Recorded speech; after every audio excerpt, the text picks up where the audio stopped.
Yo guys, welcome back to another installment of the class guides. We're coming to you from the Peon Guild today. This is the archer part. So you would like to become an archer, do you? Right. First, we're 1210. Talk to the guildsman. I would like to become an archer. There we go. So this is what an archer looks like. Now archers is, well, I mean, they use a bow, obviously. So use a bow, and your main stats are dexterity. Where the hell is that? Dexterity. Dexterity gives you damage, basically. One dexterity is one attack and 1% extra damage with ranged. So, well, you need it to hit, you need it to do damage, so dexterity is just overall a great stat for you. It's worth noting strength does not do anything for you.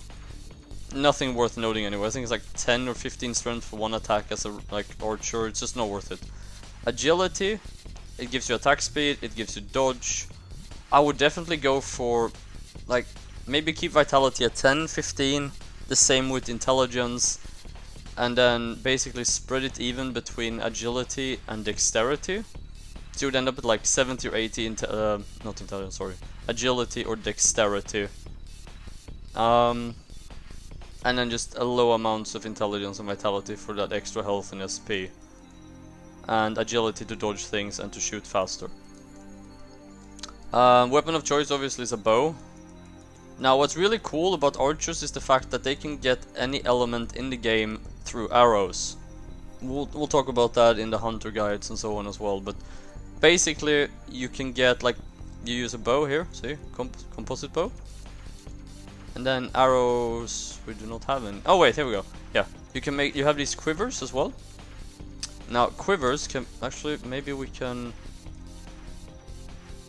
well, actually no, I'm not gonna do that. I can save that to another guide. But yeah, basically quivers can be made in the Peon Guild town. Sorry, Peon town. And well, as you can see, they contain 500 arrows and they weigh 25. Now, once you click them like so, you will get the 500 arrows. Now, it's important, you can't just double click the arrows, see? In order to equip an arrow, you actually have to put them on your bar and click the key. Or, another thing you can do is basically drag them and drop. You can do that as well. Sorry. Right, moving on. So that's stats and gear. Skill tree. So we're all offense here, aren't we? Yeah. First skill, double strafe. Hits your target twice, and it does a lot of damage from range. You can spam this based on your attack speed, by the way. So, well, again, heavy agility would make you spam this faster, but heavy dexterity would make them hit harder, and since it costs SP to use, I would rather opt for higher dexterity than higher agility, due to you get more damage out of your SP pool. Owl's Eye, pretty straightforward. 10% more damage, more or less, and 10 extra attack. It should be maxed out all times. Now, Arrow Repel, this is a quest. It's, well, if you use Arrow Repel and something is walking towards you, they will fly backwards. It's a quest. This is also a quest. It's called Arrow Crafting. Basically what this does is it helps you create your own arrows from materials that you can find on the ground. Like, if you kill a monster and drop something, you might be able to turn that into X amount of arrows. Very useful. Like, if you find elemental stones of various things like wind, ice, and so on, you might be able to turn those into arrows of the same element. Arrow Shower, great AoE to level with. What you do is you have mobs around you, and then you use the Arrow Shower on a cell nearby, and then it should fire onto all of them if they're close enough, as far as I remember it. Great skill, costs a lot of SP, does nice damage. Definitely worth getting. Vulture's Eye, this is a must-have. What this does, it gives you more cells away from the target.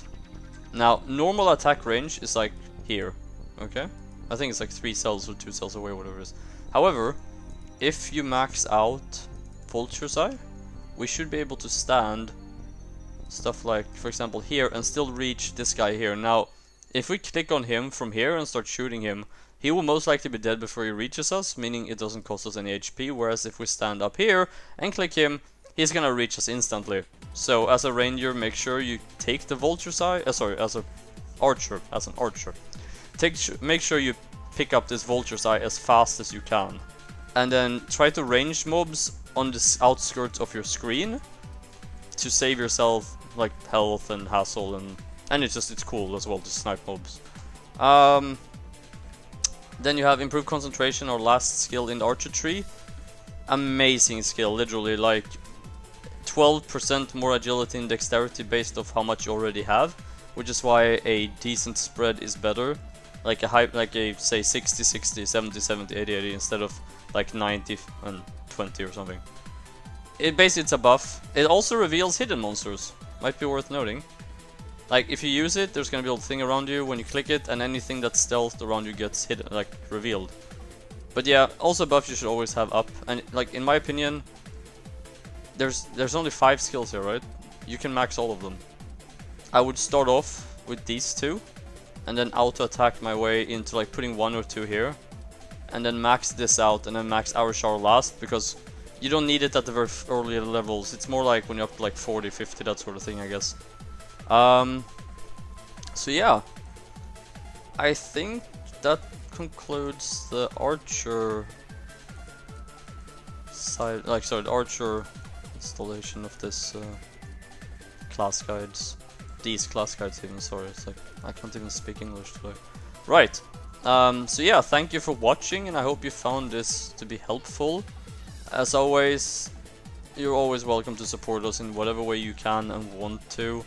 Hit us up on Discord, Twitch, RODB, in-game. If you want to join our guild, you're free to do it as well. If you have any other questions, you should know where to find us by now. So take care, and I'll see you in the next video, guys. Alright, bye.